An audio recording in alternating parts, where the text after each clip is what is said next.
Factor 5, I believe, makes Turrican, right?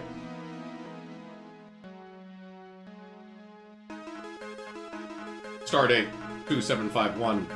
Planet Caracas. The spice must flow. Oh wait, Lonesome, the Avalon 1 glides through the outer reaches of the galaxy. Galactus appears and eats the planet. Suddenly, with a flash of destruction, the evil forces of the machine... Just the machine? Conquer Katakis. Oh, it's not Caracas, it's Katakis. Brutally, they freeze the people of this peaceful world in eternal enslavement. He's really gotta, like, fix his trim. The cry of a billion souls finally reaches the Avalon 1. Approaching Katakis, the brave fighters of the USS Freedom Forces slip into their Turrican assault suits, ready to risk their lives for the innocent. Yeah, it's the same, like, pose and outfit from the Genesis one. Yeah, take that shit. Dolby surround? Seriously? Like a fucking Super Nintendo game? Like a... Wow! It's not even a CD system. What the fuck are you gonna do with Dolby surround? Alright, let's do this. Jeez. Who the fuck back in the day had their Super Nintendo hooked up to a stereo system that had Dolby surround? Alright, what we got? We got fire, jump, line, and beam. Ba, ba, ba, ba.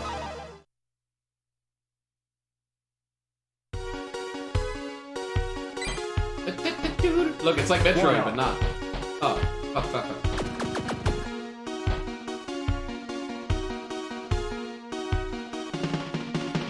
Would be 232. Yeah, that's what I mean, is I think, like, it was actually cheaper back then.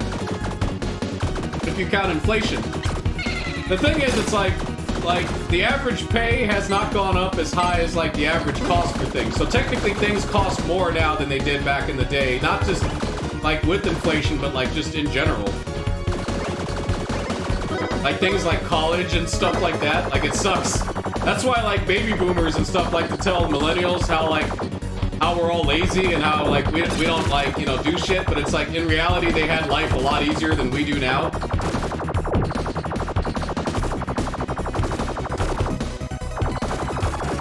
Like how I'm talking about economics while I'm playing Turrican. Power up. Power up.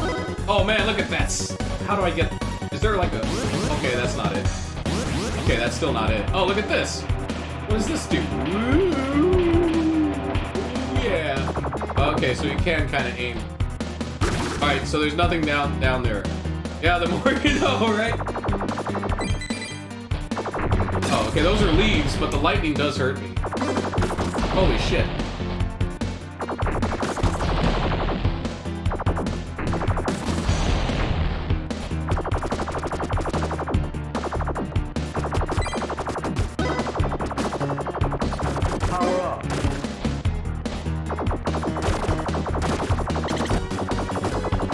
I like how they have these floating exit signs so you know where you're going.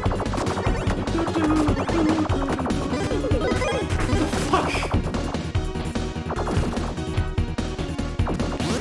Wrong button. What's my laser beam? There you go. Oh, it only freezes it. Why not just allow me to aim in every direction? Like what? Okay, so that's not the exit.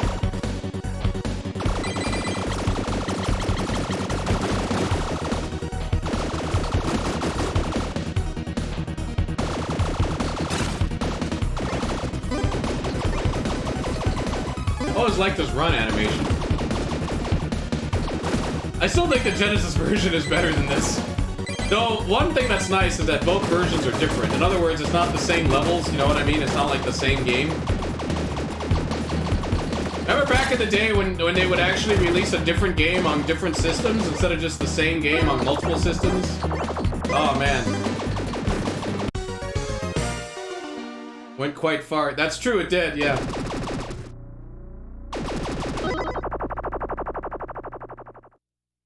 Oh, it's a hand. Oh my god, that scaling.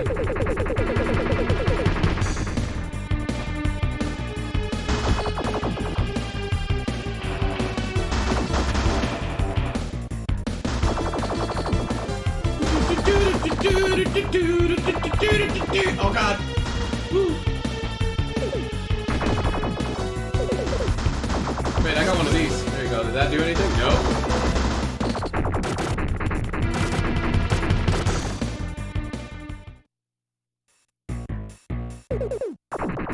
Power up.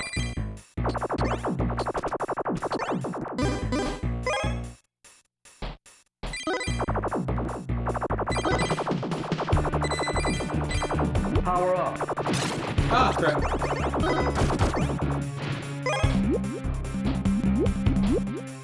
There's video games, it seems. I mean, I guess I like video games. Like, back in the day, they cost like $50, $60, right? From what I remember. And they're still like, they still basically cost 50 or 60 bucks. So I guess, yeah, they haven't really changed that much. So now what happens is now we have like digital deluxe editions that cost like 80 bucks, you know? Or we have shit like Final Fantasy VII Remake that, like, you know, will in the end cost like 120 bucks or like even more than that. Because, you know, right now you can only play the first part of it, so you're gonna have to buy the rest of it later.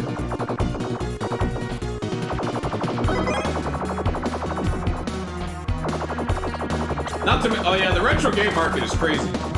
Like, a lot of it is speculative trading. So in other words, like, games cost a lot of money because they're so-called rare, but in reality they're not, or because, like, they're popular. Like, you look at, like, used book sales, like, used books cost nothing, you know what I mean? Like, they're usually, like, 50% less to even, like, 70% to 80% less than what they went for when they were new. But not necessarily retro games.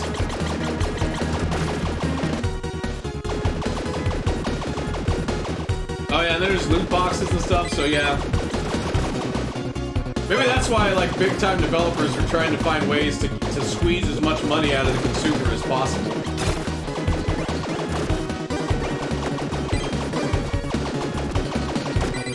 And also, back in the day, too, the cost of operation was a lot cheaper as well for, like... Because how many people do you think it took to make this game? Like, I would say 20. You know what I mean? Like, whereas now, like, there's probably 100 people to 200 people making a game.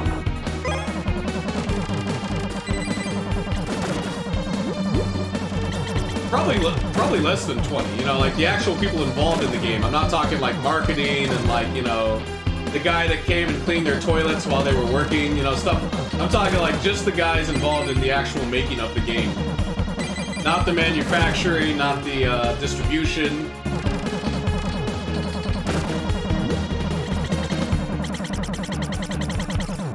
Whereas now it's like, you know, any AAA title game there's gonna be tons of people that need to get paid. That being said though, I think the pay scale of the developer is still way lower than the publisher. In other words, the guys who make the game don't get as much money as the guys who publish the game. But that's a whole nother thing.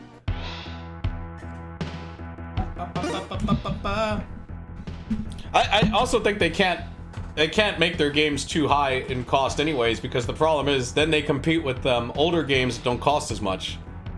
I mean, there's plenty of people that, you know, like, that can't afford to buy new games, so they tend to be like a generation behind, you know what I mean? Because it's just cheaper. Or it's like Brazil. Like, Brazil has this tax law for import tax, right? And because of that, like, a PlayStation costs like $2,000, $3,000 in Brazil. So that's why they'll play like Master System and shit like that, because it still costs like 200 or 300 bucks, but it's still nowhere near the insane fucking price that a PlayStation costs. Also, like, Sega has a deal with Brazil, like a company in Brazil, I think it was Tectoy, that they produce the Genesis and the Master System in Brazil, so they don't have to pay that import tax. Microsoft also has the same thing, like, Microsoft has a factory in Brazil, So people that buy an Xbox in Brazil, it'll still be like 800 bucks, but it's still not the 3,000 that a PlayStation costs.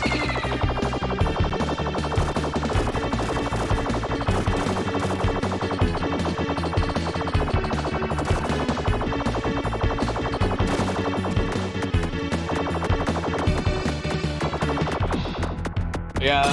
Well, it's also really cheap to do too. Like bonus characters, you know, or like bonus skins, like that was shit that communities used to make for games as mods, you know, like that was stuff that like most people could easily do. So it's like very low cost, but they can charge like a certain amount for it.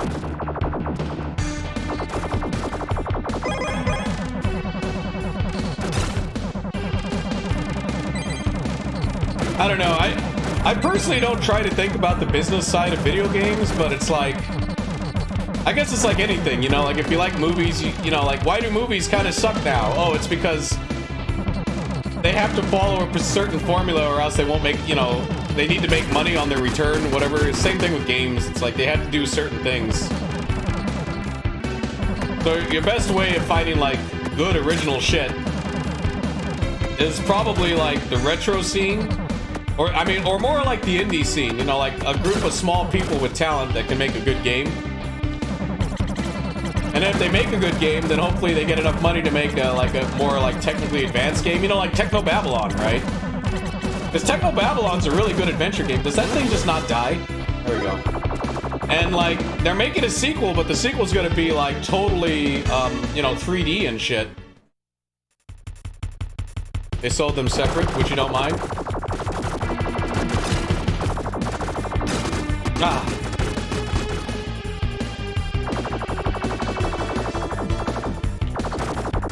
Yeah, you know what? I really want to beat StarCraft Brood War just so I can play the sequel.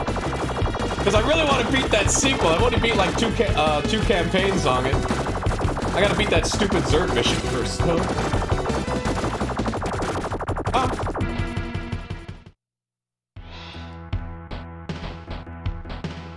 Though they really wanted to make StarCraft 2 an esport, you know. I think it's a pretty good RTS. It's funny how the best esports are the games that were never meant to be esports. You know, like that wasn't even a thing. Like Counter-Strike, Street Fighter, StarCraft. Like the esport wasn't even a thing. Those games invented esports, basically. And now it's like, now we have games that are trying to be esports, like designed from the ground up to be esports. And they don't even hold a candle to those older games. Like, I like StarCraft 2, but like one of the cool things that makes StarCraft 1 really interesting to watch, as well as to play, is the fact that the more units you get, the harder it is to control all those units. So there's a comeback factor. Like, in other words, just because a guy has more money and more units than you, you might be able to beat him just by like microing your units better, because he can't control them as well. Whereas in StarCraft 2, he can box all of his units. Power up.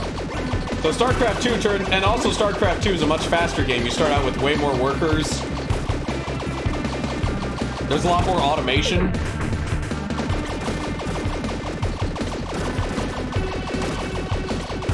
Well, lots of games also now, what they do this bullshit artificial comeback. You know, you see it in like Street Fighter with like, you know, you get beat up enough and then your ultra bar fills up and then you can like use a super. Or like in Battlefield where it's like, okay, now the other team gets a big tank or a Zeppelin.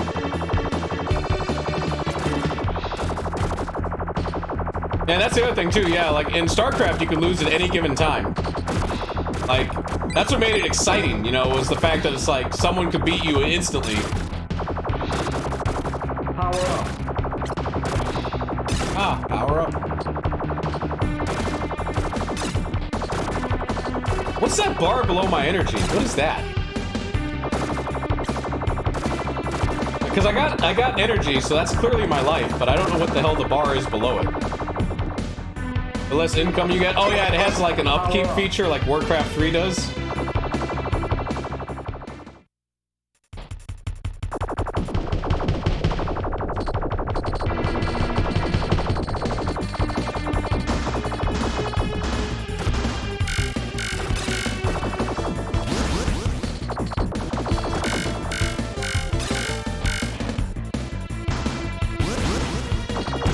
How many of these do I have? Okay, I'm finally running out of them.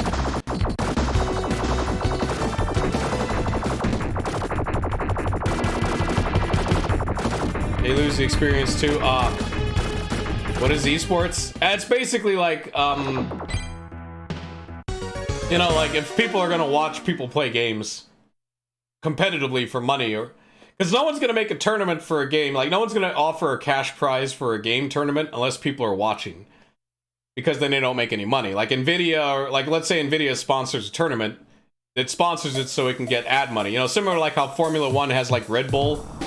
Like Red Bull puts money into Formula One for advertising. That's how sports make money. They make money via advertising. So it's basically just like real sports. You know, you got to get people to watch it, and you got to get advertisers that come in because people watch. And a lot of games now are trying to be esports right out of the bat, and some of them succeed. But usually what happens is they like run out of money within like the first 2 years, and then no one plays their game anymore.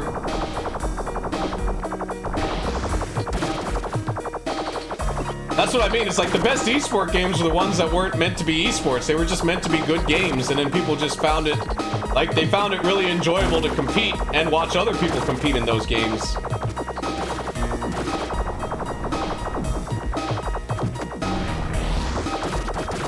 And this music. Even hosting a small tournament. That's why if I was ever like a multi-millionaire or something, like if I ever had obscene amounts of money, I would host game tournaments for games that nobody's plays. You know what I mean? Like I would host a game tournament for Star Wars Galactic Battlegrounds and put like a $10,000 cash prize. And then we would get like some really good games, because you know no one's gonna like learn how to play that game. Like basically all the Age of Empire players will come in and be like, oh man, I can make some money. And we'll get some really good like matchups. And like dead fighting games that nobody's plays too. Like I would do that. That would be my whole thing, is like just doing like minor tournaments.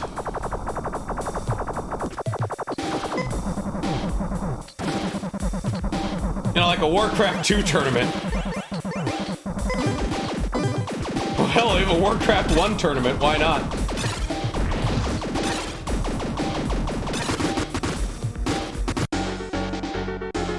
It would not just cause that, it would cause people that play those types of games, they would like focus on it, you know what I mean? Like if it was a fighting game that wasn't Street Fighter, like if it was an old school fighting game like Mark of the Wolves, all the fighting game guys would be like, well, I kind of want to get $10,000, I'll play Mark of the Wolves, I'll practice it for a month.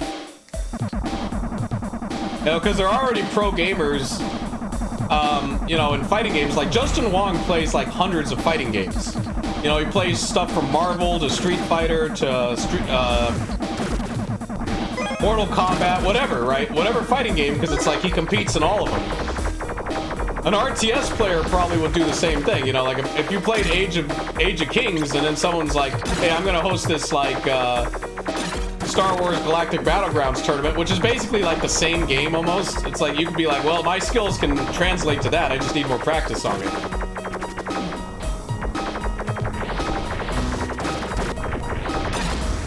Dead. King of the Hill tournament. See, but if they put more money into it, like if it was like a big tournament, like a grand or two, then you would start to see people from like you know, lower level Dota players and shit start playing it, like because they're like, hey, I want free money, you know, and then you record it for the Observer, post it on YouTube as like a video, you know, and then you have like a nice little tournament. Oh, so if I shoot the gas, it lights on fire? Is that what's going on? Or is it time? I have no idea. I think it's just time. Power up. You know, because that's how, like... That's why I was in, like, a Mortal Kombat 3 tournament once. I won 25 bucks. Or, like,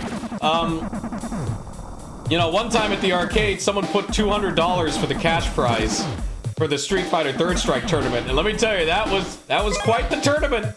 People weren't fucking around at that point. They were playing to win. The winner got, oh, yeah, that'll do it. See, because that'll like encourage them to actually like play and practice the game. Because, you know, like, it's like, oh man, who has time? But then it's like, well, 5K.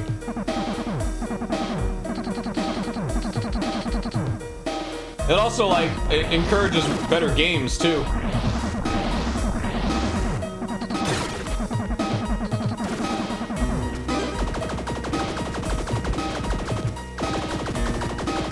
Oh, that's pretty cool.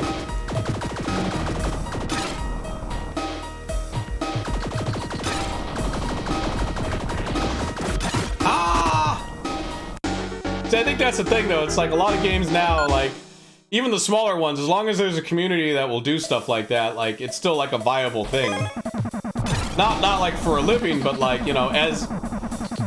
maybe not e-sport level, you know, which I never ever thought games should kind of be anyways. Like, I never envisioned, like, you know, like a coliseum or, like, you know, an arena watching people play games. I always envisioned it being more like just the community or, like, via replays and stuff, you know what I mean? Maybe like a finals match, but even then...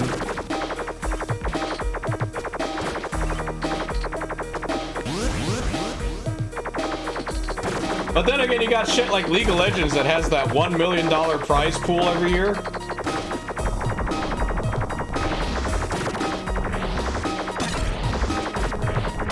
Ah, fuck.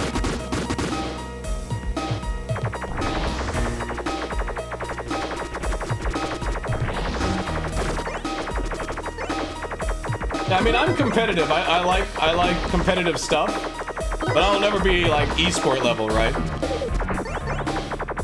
It's natural to see an arena for those. Maybe like a BlizzCon. What's up, Felipe? I just don't see like regular matches, you know, like I don't think it would be like UFC level, where you could like sell out arenas and do a tour, you know what I mean? Or like the finals, like, Power up. because that's usually when they get an arena or something like that. It's usually the finals for something. Like the big tournament. Also, there's no real league. Fake or fixed matches. Yeah, that happens in the StarCraft community. Where some people are banned from playing competitively because they fix matches.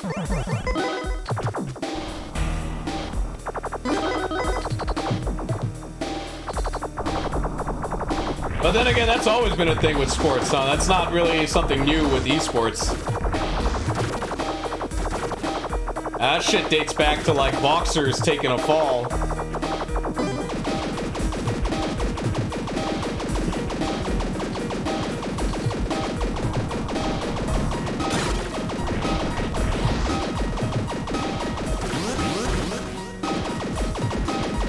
There's some band players, wow.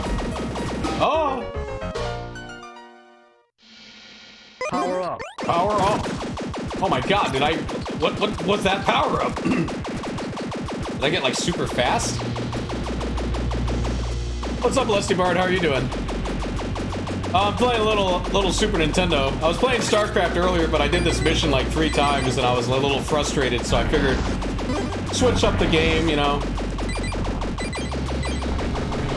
Always come back and play and do that mission another time. So I'm playing Turrican. Oh, Super Turrican. And I've never really played this game, and I've never made it this far, so this is... Music's interesting, I gotta say. It's in Dolby Surround. Like, a fucking Super Nintendo game in Dolby Surround. Oh, you got Civ 6?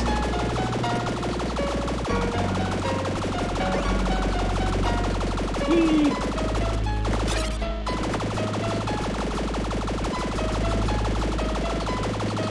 And see, I would play more of the newer Civs, but it's like, I tried to play Civ 5 and it was just so slow on my computer that it's like, nah, I gotta get a new PC to play any of those games with, like without sucking up more time than it needs to, you know what I mean?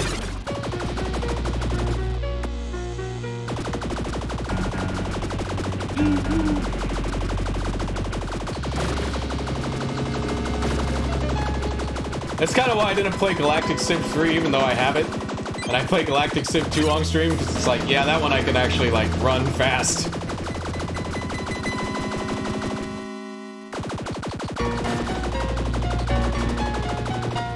Where the hell am I even going?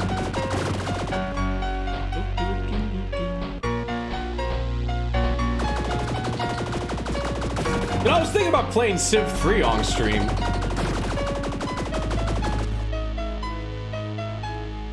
$10,000. Yeah, that's the thing. It's like, it just, like, I don't have the best CPU. I have a decent video card, so any game that's like video card heavy, you know, like Doom, I can run. But anything that's CPU heavy, not so much. You'd love to see the old Civ games? Don't tempt me, man. I will play Civ 3. I'll beat the whole thing. I know I didn't beat Alpha Centauri or Galactic Civ, but to be fair, though, I pretty much won that game of Alpha Centauri. There is no fucking reason for me to play that. Like, to play that to the end, you know, all I'd be doing is clicking next turn. Like, I won.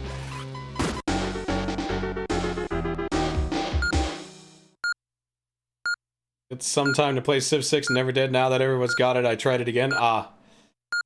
Gotta try. Power up. Power up.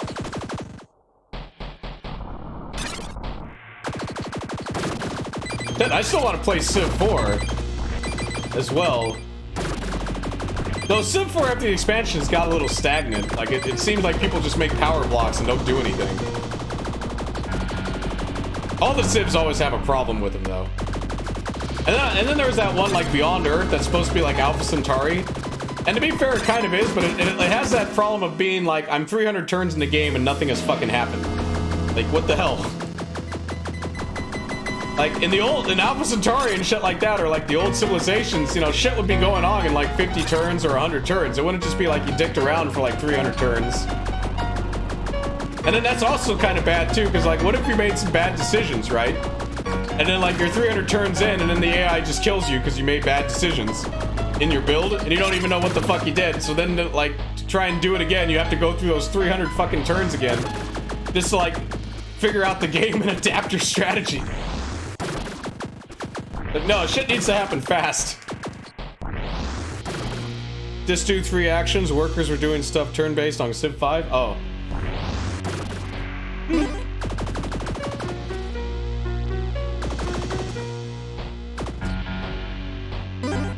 But you mean like when you build them, they can only do 3 actions, and then you got to build them again? Is that what happens?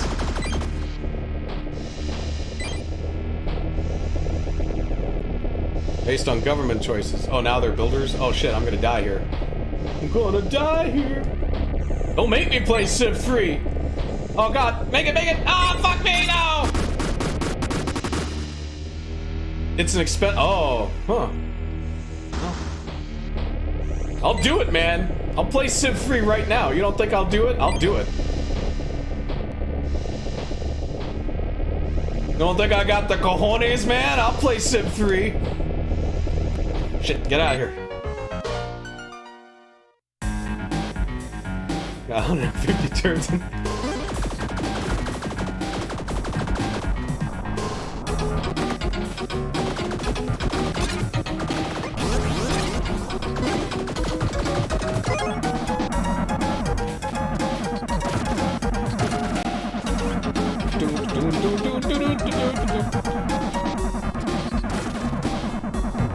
Hey, you know what game has really good music on the Super Nintendo, but no one would ever fucking play it?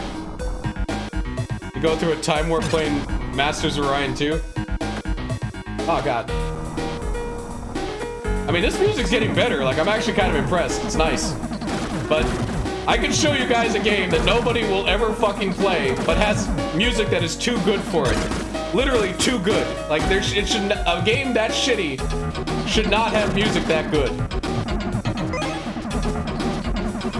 Wrath of Black? No, that's on the NES. And because that's on the NES, it's actually an average game. Like, the NES had some total garbage. Alright, you know what? We'll do it, because I'm out of continues anyways.